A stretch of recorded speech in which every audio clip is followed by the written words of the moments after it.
ராஜா இல்லை, ராஜேந்திரன். இவருடைய தம்பி பெயர் ராமு இல்ல, ராமச்சந்திரன்.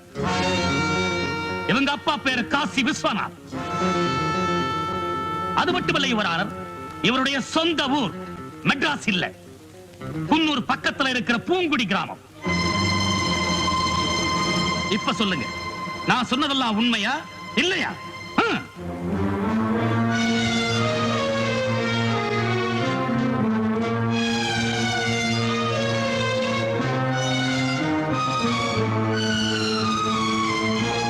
எம்ஜிஆர் திரையுலகிற்கும் கலைஞர்களுக்கும் பல நல்ல திட்டங்களை செய்திடுவார் என எதிர்பார்த்த போதும் அவர் 1000த்திற்கும் மேற்பட்ட திரைப்படங்களை பாதுகாத்திடத் தவறியதால் இன்று திரையுலகிலிருந்து பல சிறந்த திரைப்படங்கள் அழிந்துவிட்டன.